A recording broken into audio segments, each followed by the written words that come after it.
Kabupaten Cianjur ini dengan cepat gitu Pak. Tanpa harus ada pansus. Tanpa harus ada pansus. Karena kalau kita konflik terus, kasihan rakyat yang bingung, ya kan? Lalu lelah. Kasihan rakyat yang bingung. Dan saya kira kalau kita mengandalkan dana dari APBD kita, saya kira tidak ada uang. Ya, tidak ada pilihan lain. Mungkin di 2023 kalau ada keberanian kita merefocusing anggaran, kita prioritaskan ke hal-hal yang memang sifatnya urgent untuk membangun Kabupaten Cianjur khususnya yang terdampak daerah gempa. Seperti itu.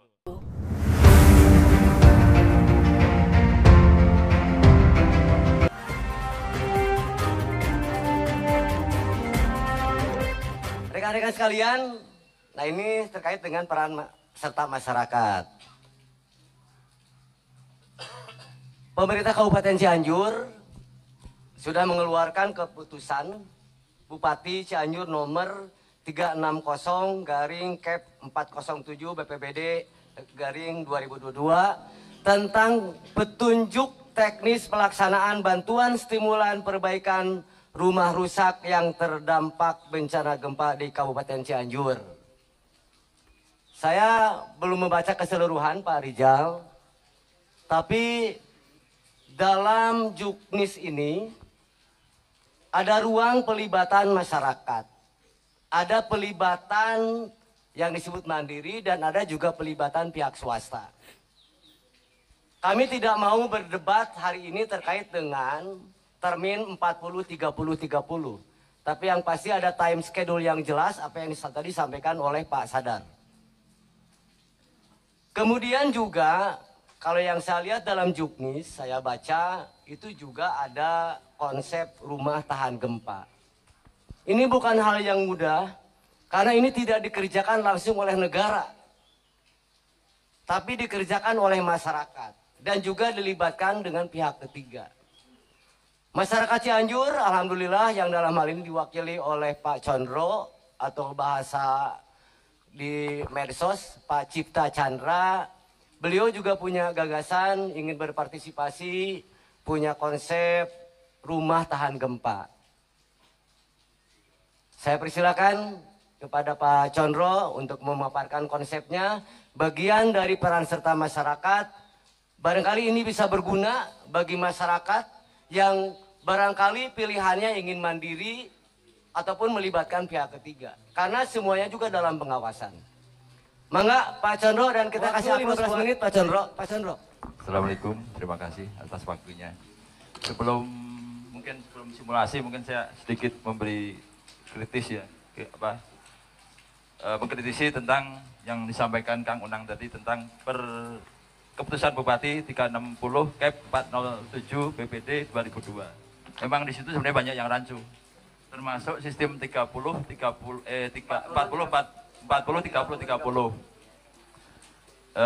yang dengan termen terakhir 30% itu kan harus selesai dulu kan Pak ya. Padahal kan sebenarnya di Perka Kepala Badan Nasional Penanggulangan Bencana nomor 4 tahun 2013 itu ada contohnya tentang mengatur tentang pencairan.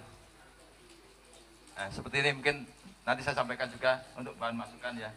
Jadi di situ di tahap 3 30% kemajuan fisik terpasang minimal 50%. Atau penyerapan dana sebesar 80% dari dana tahap 1 dan tahap 2. Jadi yang 30% itu tetap dibayarkan meskipun belum selesai itu. Ini ada di saya buka Google itu, ngedownload PDF di Perkap nomor 4 tahun 2013.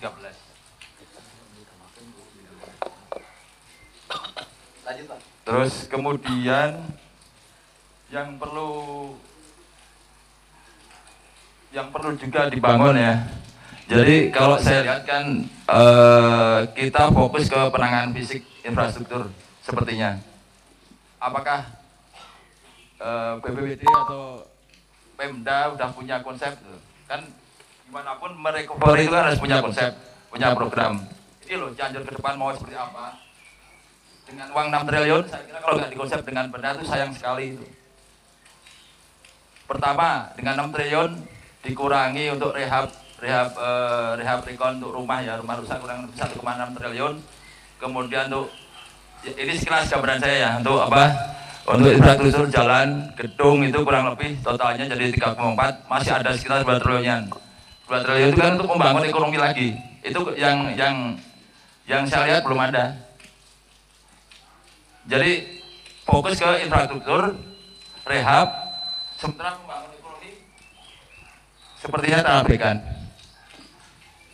Dan saya kira itu dari 6 triliun pasti ada pembagian untuk misalnya untuk dinas pertanian, kesehatan, pendidikan itu kan terbagi-bagi. Jadi kalau saya ekspektasinya lebih tinggi mungkin ya dari Pak Sadar sama Pak Pras itu ya. Pemerintah itu harus bisa gambaran. Ini 6 triliun, kamu Cegendang harus bangkit. Kamu akan begini, kamu punya pariwisata, kamu pertanian maju.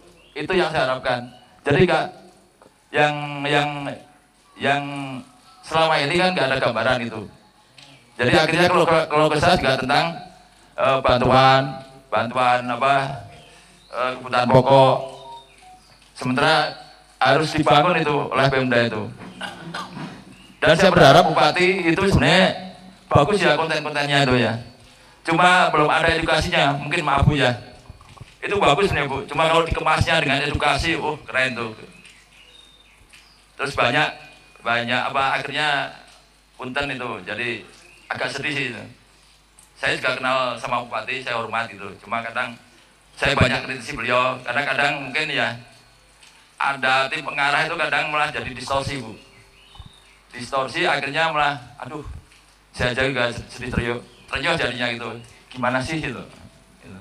Padahal kalau dibikin konten kayak lalu-lalu tentang kegempaan mungkin aja itu, itu keren jadi edukasi masyarakat itu. Terus yang kedua mungkin saya kritiki, terlalu banyak kritik sama Dewan juga, mungkin Pak Pras, saya paling banyak.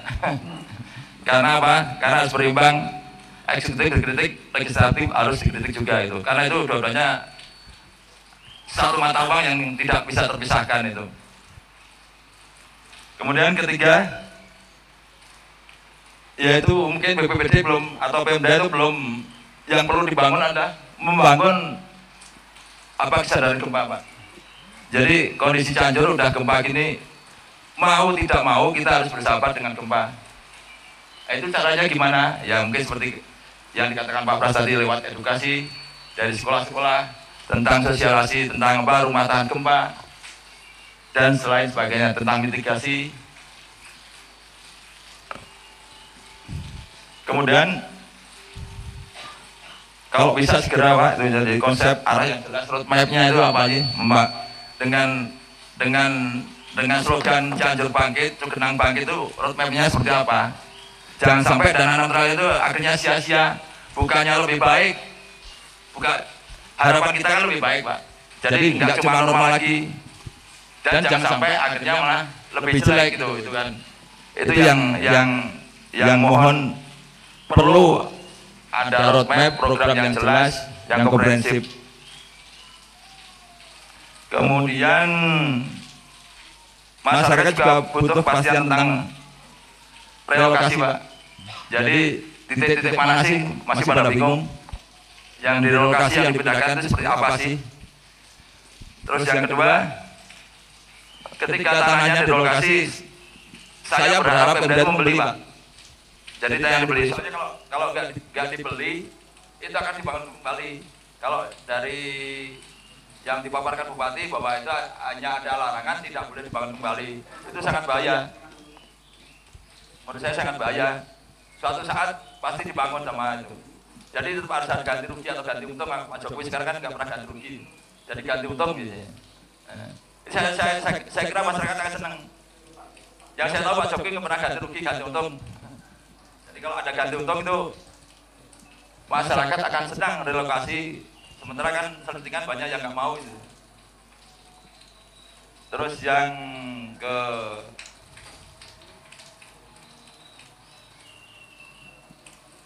terakhir adalah yang sadar Pak Pras tadi, membangun komunikasi itu penting. Sementara ini sepertinya putus komunikasi sama masyarakat.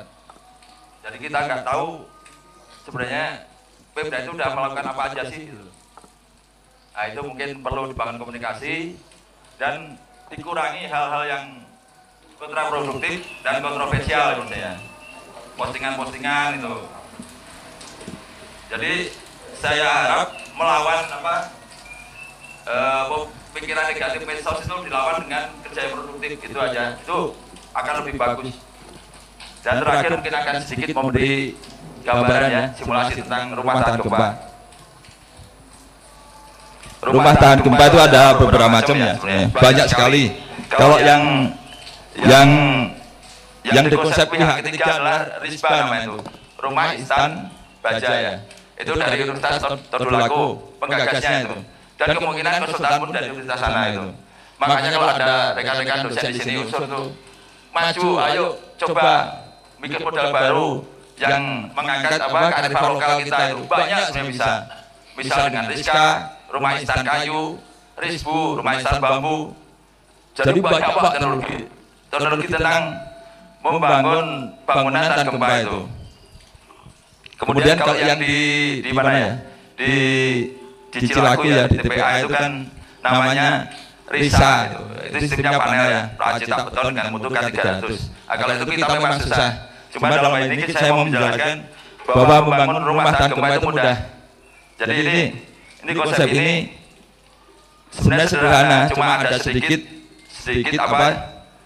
masyarakat yang harus mengaplikasikannya atau menambah besi istilahnya itu loh. Ini istilahnya Barataga, bangunan rumah rakyat tahan gempa. Ini digagas oleh Profesor Sarwidi dan Profesor Teddy Pun. Kebetulan Pak Profesor ini guru saya, jadi agak ngerti dan kemarin juga udah konsultasi sama beliau, diizinkan, sok silakan Cianjur itu. Nah, prinsipnya tuh rumah tahan gempa itu Mas pilih poinnya A, B, C, D, E, ada 5. Jadi di sambungan ini, dari A ya, dari A. Nah, ini di A, di sambungan A ini. Kalau rata-rata orang kan langsung dari sini. Langsung putus saja ke slope-nya itu nggak menurun. Ini ada lebih 40 cm. Nah, mungkin ini bisa dibagi. Ada barangkali bermanfaat untuk masyarakat lain. Jadi ada sambungan menerus dari besi.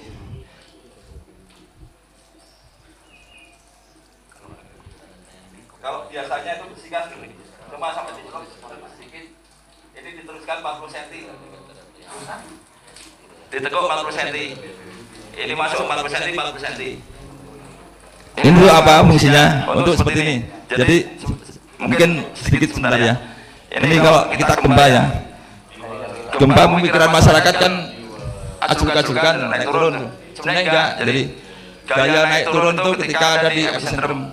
Kayak ketika ada kolam kita lempar batu, air itu naik kemudian kayak ada ombak. Jadi kurang lebih gaya gempa bekerja pada rumah itu seperti ini.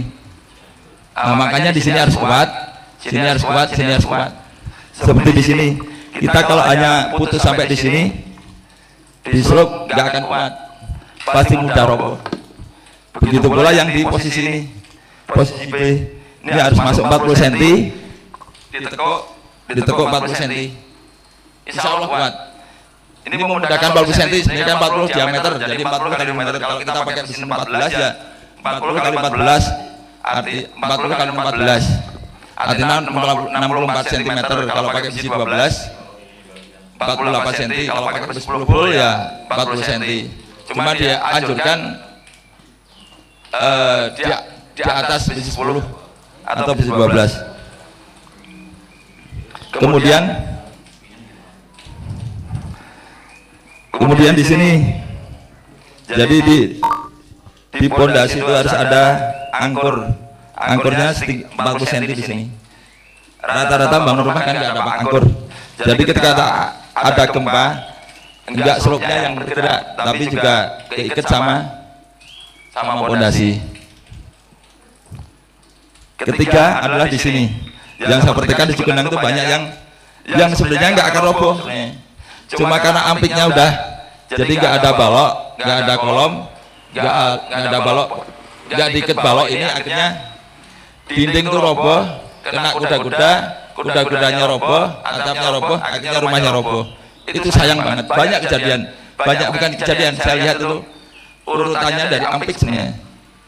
Karena nggak dikit, jadi cuma dari slope bata naik ke atas. Akhirnya kalau digoyang-goyang gini, ini langsung roboh gini. Karena nggak dikit ada balok ini. Ini wajib ini. Berapa titik saya lihat gitu jadi robohnya karena dari Ampik sebenarnya sepele, Ampik kena kuda-kuda, akhirnya atapnya roboh, akhirnya bangunnya roboh gitu. Terus kemudian yang ketiga adalah gini. Kegagalan kuda-kuda yang saya perhatikan di lapangan itu rata-rata di sini itu jadi nggak didobel gini. Kalau ini kan didobel. Ini jadi di sini tuh nyambungnya pakai paku gini. Jadi nggak ada kuat tariknya itu. Ada beberapa gagal di sini. Saya lihat itu. Jadi sebenarnya sayang tinggal nambah sisa balok sedikit aja udah kuat ini dua ini. Harus dijepit. Bisa kalau nggak dengan baut boleh dengan paku, tapi syaratnya harus lebih dari 6 pakunya. Dan pakunya jangan sampai tembus sini. Misalnya ini 6-12 ya berarti pakunya cukup paku 10, jadi jangan sampai tembus kedua arah.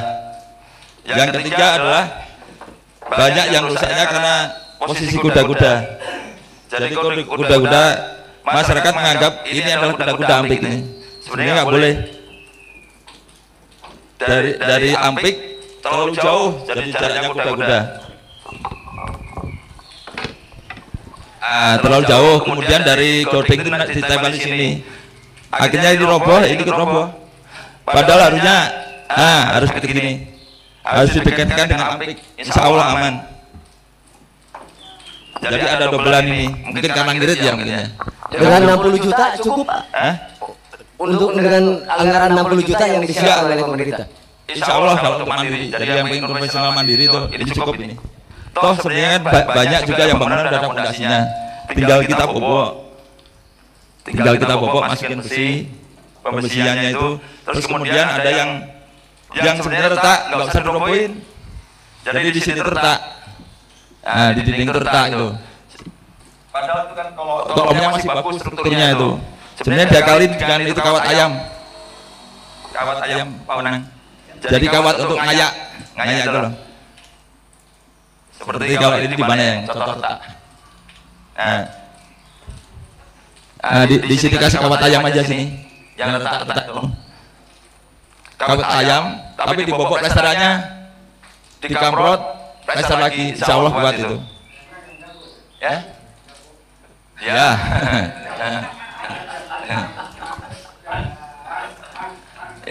Ya nanti tanya pertanyaannya nanti.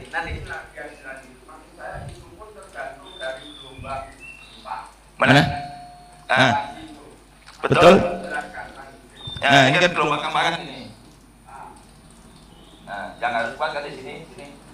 Ini lihat. Sini kan harus kuat nih. Ini kan balik lagi sini. Jadi tengahnya nggak perlu. Bukan nggak perlu, tapi yang pokok itu di sini sama sini. Akan begini.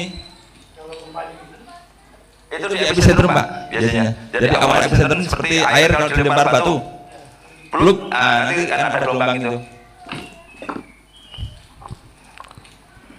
Mungkin itu aja ya. Sama terakhir ini di sini. Di pemasangan bisa pakai bata, bisa pakai hebel, itu dikasih angkur 40 cm. Banyak retak karena nggak pakai ini. Jadi retaknya nyirong itu karena nggak ada kekuatan Pak. Ini per 6 bata atau 40 cm. Kalau hebel 2 hebel dikasih angkur. Pakai sinum juga nggak apa-apa, cukup lah. Yang penting ada angkur sejauh 40 cm yang masuk ke bata. Di lapisan batanya. Insya Allah itu aman itu. Mungkin itu aja Pak. Sebenarnya sederhana dan bisa semua masyarakat. Butuh waktu penjelasan 1 jam 2 jam. Insya Allah bisa. Saya siap membantu. Begitu. Terima kasih. Kita kasih aplaus buat Pak Chandra, Pak Rizal. Masyarakat bukan menggurui, tapi ini bagian dari partisipasi masyarakat Kanyaha ke Cianjur. Saya yakin tim teknis insinyur dari pihak pemerintah sudah menyiapkan hal itu.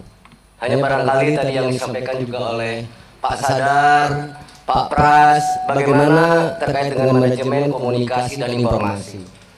Jadi ini hanya sebuah gagasan keinginan dari masyarakat.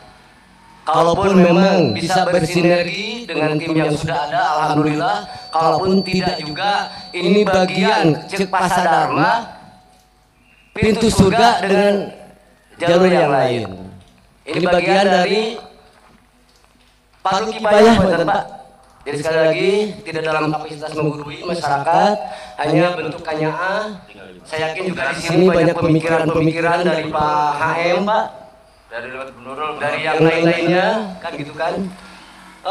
Bapak Ibu sekalian, sesuai dengan jadwal kita diskusi hari ini sampai jam 16.00, di jam saya jam 15 lebih 35 menit, ada waktu sekitar 25 menit untuk tanya jawab.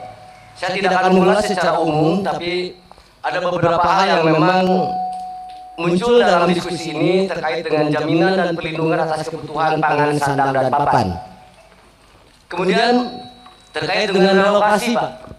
Relokasi harus ada kepastian, bukan hanya bagi yang korban terdampak, bagaimana juga dengan yang bukan korban terdampak, di mana memang di jalur itu tidak boleh ada rumah tinggal. Ini juga yang memang harus menjadi PR kita bersama. Kemudian peran masyarakat tadi sudah cukup jelas. Kemudian peran wakil rakyat tadi Pak Sadar sudah menyampaikan, kami terbuka bukan hanya nama anggota DPRD, kami juga siap untuk diajak bicara, diajak mencari solusi, juga termasuk 9 orang anggota DPR RI dan 50 orang anggota DPRD Kabupaten. Bapak Ibu sekalian, kita langsung ke sesi tanya jawab. Langsung aja kepada 3 penanya. Ya, sehingga nanti tidak ada pertanyaan lagi. Oke, 3 di termin ini. 1 Pak Eka, yang kedua tadi Kang Sony, yang ketiga Pak Bekti tuan rumah, mohon maaf nanti bisa tidak di forum ini. Ini ada Kang Mahrom dari Haurwangi. Silakan kepada Kang Eka. Jadi nanti 6 pertanyaan ini Kang Eka, Kang Sony, dan Kang Mahrom. Jadi kita sepakat ya, tidak ada termin selanjutnya karena kita sepakat tadi kita sampai jam 4. Jadi pertanyaannya, mohon maaf Pak Bekti, ya kita bisa dalam ruang konsultasi yang lain. Maka Pak Eka ditujukan kepada siapa? Saya dulu. Sony dulu. Pak Sony, lugas. Pertanyaannya apa? Ditujukan kepada siapa? Silakan. BNPB sama Pak Dewan. Siap. Semua di sini kan ada 2 dewan. Tidak bisa Siap. ya. Bisa berdiri Pak Sony? Oh, ada Ibu Dede Mbak Saroh. Assalamualaikum warahmatullahi wabarakatuh. Terima kasih pada moderator yang sudah memberikan waktu kepada saya untuk menyampaikan apa yang saya ingin tanyakan khususnya kepada BPRD dan kepada Dewan di sini. Tadi saya mendengar ya apa yang sudah diucapkan.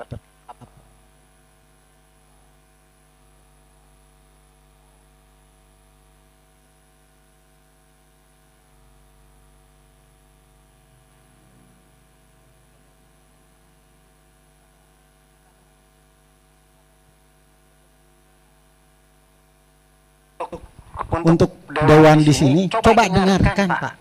Dengarkan apa yang terjadi. Maaf, mengkritisi apa ya? Jangan sampai Bapak mau datang ke pendopo, kalau nanti datang ke pendopo, ada apa-apa, ada petunjuk, tidak Bapak datang ke pendopo.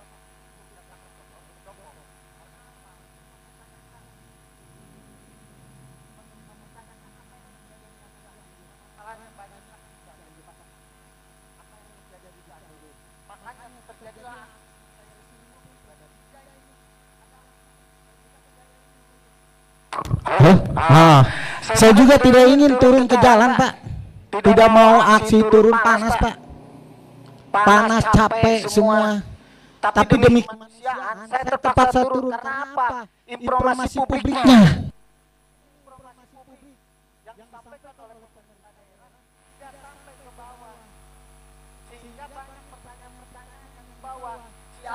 Siapa ngomong gini, saya ngomong gini, saya ngomong terjadilah masyarakat bertanya ini ada apa? Coba informasi ini tolong disampaikan ke publik dengan benar Pak.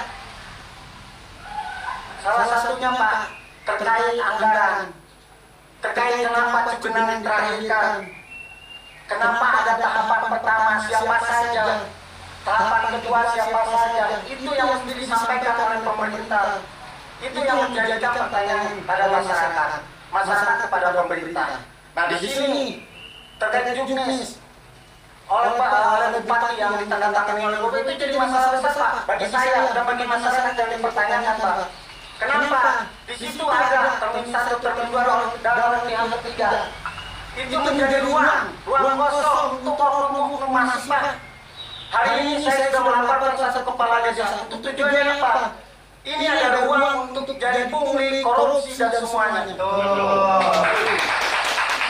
Makanya tolong dipertimbangkan karena juknis itu Pak.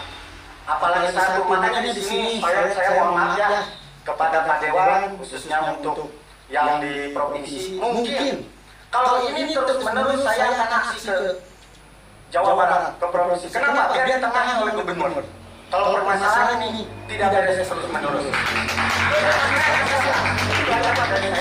Mohon maaf Pak, tolong dipertimbangkan Bapak tidak perlu mendengar kami menyuruh Bapak karena Bapak ini adalah perwakilan dari kami. Datang sampaikan tugas Bapak yang 6 provinsi, 9 yang pusat, 50 yang datang sampaikan. Ini apa yang terjadi dengan anggaran jadi kenapa informasi publik ke masyarakat tidak sampai didengar?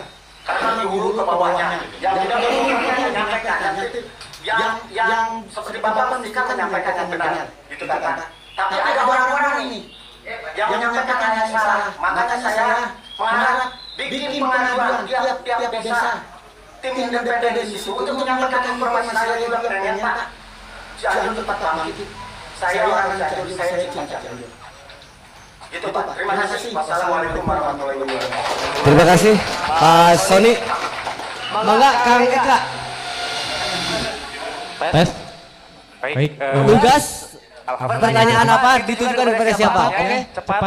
Cepat, tepat, dan target. Terima kasih Pak Moderator senior saya Pak Unang Margana. Jadi begini Pak, langsung saja Pak ya. Ini pertanyaan juga semi pernyataan.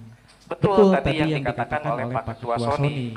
Hari kemarin kami melaporkan satu kepala desa, tepatnya di Desa Gekbrong, Desa Sukaratu, Kecamatan Gekbrong.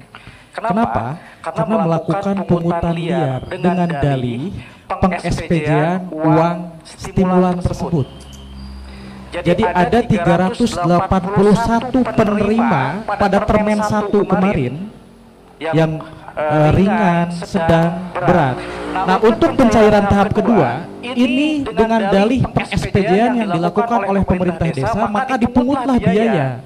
Dari 250.000, ada yang 500.000, bahkan ada yang sampai 1 juta rupiah. Nah, inilah yang dikatakan bahwa juknis ini ada celah di situ. Nah, apa celahnya? Celahnya adalah memungkinkan orang untuk menyalahgunakan anggaran ini. Apa kesalahannya pemerintah daerah? Itu yang tadi saya sepakat dengan apa yang dikatakan oleh senior kita, bahwa pertama komunikasinya keliru. Jadi kami di sini juga berpendapat pantas saja kalau bencana ini dianggap berkah. Karena orang-orang yang memanfaatkan kondisi seperti ini dapat menyalahgunakan anggaran tersebut. Jadi ini juga pertanyaan, mohon juga pernyataan agar kondisi-kondisi ini tidak terjadi lagi Pak. Begitu. Nah yang kedua begini, saya sangat setuju Pak bahwa kita hari ini itu butuh kejelasan data. Nah kemarin pemerintah daerah itu mengeluarkan atau mendistribusikan 1000 tenda begitu. Ini juga jadi opini yang tidak baik. Kenapa? Karena hari ini orang itu bisa mengakses logistik Pak. tenda itu sepengetahuan kami itu adalah tenda Aspenas 4, Pak. Kalau anggarannya adalah 2,9 M dan 1000 tenda, maka asumsi sederhananya itu adalah satu tenda 2.900.000. Yang jadi persoalan adalah publik sekarang bisa mengakses. Coba lihat di marketplace. Tenda tersebut paling mahal harganya 2.600.000 dan paling murah harganya 1.700.000. Ini kan persoalan sebetulnya. Karena semua orang bisa mengakses itu. Makanya transparansi sangatlah penting. Barangkali sekian Pak, masih ada banyak pertanyaan sebetulnya, karena kalau diskusikan sampai subuh juga kuat ya Pak ya. Tapi kalau kita hari ini yang urgent begitulah Pak, jangan sampai ada pungli-pungli di kemudian hari Pak. Begitu satu lagi minusnya, kalau yang pungli begini harus bagaimana kita Pak? Dari sisi kuratif dan rehabilitasi Pak, rehabilitatif maksudnya. Terima kasih waktunya. Assalamualaikum warahmatullahi wabarakatuh. Terima kasih Kang Eka. Ya, terakhir Merdeka. Pertanyaan terakhir, silakan Kang Mahrom mewakili dari Cianjur Timur. Terima kasih. Saya tunjukkan ke Pak Dewan, mungkin lebih spesifiknya. Ini untuk mendorong tugas dan fungsi Dewan sebagai wakil kami dari rakyat ya. Dalam berkaitan tentang bencana. Kami harapkan menyangkut teknis, maka silakan. Mau bentuk pansus atau bagaimana. Tadi juga sebagai memperkuat pernyataan Kang Gali. Alangkah baiknya agenda ini dilaksanakan oleh pemerintah daerah. Tapi akan kami lebih nyatakan lebih baik lagi kalau dilaksanakan oleh Dewan untuk dengar pendapat dari masyarakat. Itu akan lebih baik lagi. Di situ ada kewenangan dan ada kewajibannya, ya kan? Yang kedua, tadi saya menggelitik sedikit begitu pernyataan dari anggota Dewan Provinsi karena kami tidak diajak bicara. Ya, sehingga kami begitu agak sedikit hambatan. Bagaimana Pak ini penanggulangan bencana? Kalau dibalikan saja, Bapak yang mengajak bicara, ya, Dewan mengajak bicara kepada pemerintah daerah, ya, jadi tidak usul menunggu bola. Pada saat ini tanggap darurat Pak, tidak istilahnya harus saling mengandalkan, jemput bola, ya, supaya tidak terjadi keterlambatan. Sehingga apalagi ini 2 bulan menjelang bulan puasa, umat Islam perlu ketenangan dalam menjalankan puasa. Salah satunya adalah tempat yakinnya tempat istirahat. Yang selanjutnya yang ingin kami sampaikan ke Dewan, sampaikan dengan jelas opini yang sekarang bergulir Pak. Ya, satu, tidak adanya kesesuaian antara dana yang diterima oleh pemerintah daerah dengan realisasi. Silakan teknisnya, berikan hak jawab oleh Dewan selaku badan pengawas legislasinya, ya, pengawas budgetirnya. Sampaikan dengan jelas apakah ada atau tidak penyalahgunaan, ya, atau mungkin oleh APH sendiri. Jangan dibiarkan bola menggelinding yang menimbulkan gangguan kepercayaan masyarakat kepada pemerintah daerah. Ya. Selanjutnya juga di sini semestinya punten Dewan juga jelas memberikan pengawasan legislasi, di mana opini yang disampaikan masyarakat adanya ribetnya legislasi, pengurusan tentang bagaimana mekanismenya. Dewan juga harus mempelajari tuntas, ya kan, apa yang ini ribet, ya kan, itu kan ada pengawasan legislasi di Dewan, ya. Jadi kenapa hak dan kewajibannya tidak digunakan semaksimal mungkin? Walaupun kami paham bahwa pemerintah daerah untuk daerah ini adalah satu kesatuan pemerintah daerah, beda dengan pusat, tapi di situ justru momen, ya, dengan adanya pemerintah eksekutif dan legislatif pemerintah daerah berarti ada kewenangan yang hampir mirip untuk menyelesaikan persoalan ini. Makanya dalam hal ini kami tunggu selanjutnya eksekusinya seperti apa ini, ya. Silakan mengenal teknis, mau pansus, mau apa, yang penting kami ingin mengoptimalkan tugas dan fungsi Dewan di mata masyarakat terkait penanganan ini. Silakan Pak, banyak relawan, ada opini yang menangani untuk turun ke lapangan, ya. Jangan sampai selesaikan yang tugas di meja saja, ya. Jangan latahan, yang perlu turun ke lapangan. Ketika yang turun ke lapangan ada Retahan, ada BPD, ada relawan, bila perlu mereka duduk di kursi aja nggak apa-apa. Karena tidak serta-merta yang menyelesaikan masalah ini harus turun ke lapangan. Itu yang mungkin yang terakhir kami harapkan dalam hal ini, terutama dalam pengaduan yang sifatnya ini, coba dibentuk apa namanya pusat center informasi, ya. Jadi nantinya masyarakat tidak dibingungkan kemana kami kalau mengadu ini, bagaimana aksesnya kemana. tetapi di situ dibuka ruang secepatnya, tapi jangan mencakup keseluruhan, jangan satu poin, jangan mencapai keterangan nanti hubungi saya ke BPD. Ya, sudah cukup jelas, Pak. Satu lagi yang kami harapkan, jangan sampai keluar tidak undang-undang ya. Dalam penanganan tadi yang disampaikan, terindikasi ada pungli, kita punya sabar pungli, Pak. Ya, kita sabar, diharapkan sabar pungli turun ke lapangan. Jangan sampai indikasi tadi tidak dilaksanakan. Terima kasih. Terima kasih. Aduh, nggak enak nih kepada Mbak Bekti. Tapi tidak boleh banyak ya. Lugas ya. Silakan ditujukan terakhir ini ada berarti ada 7 orang penanya. Silakan Mbak Bekti. Langsung saja. Pertanyaannya apa? Tidak boleh berorasi karena lebih. Ke Partai PKS. Tadi Bapak menjelaskan bahwa pemerintah daerah bupati itu harus strong. Turunan dari strong itu perlu dijelaskan. Nah, strong di pihak masyarakat apa? Di pihak Pemda apa? Nah, saya pikir di pihak masyarakat itu harus kuat gotong royongnya, Pak. Nah, isinya, itu pemerintah daerah bupati harus ngawal itu. Siap, sudah cukup jelas. Yang penting masyarakat khususnya gotong royong dikawal oleh bupati. Nanti bupati yang harus strong itu bagaimana nanti diperjelas oleh Pak Sadar. Ya, makasih. Terima kasih. Kita kasih aplaus buat 7 orang penanya. Saya tidak akan ulas pertanyaan-pertanyaannya.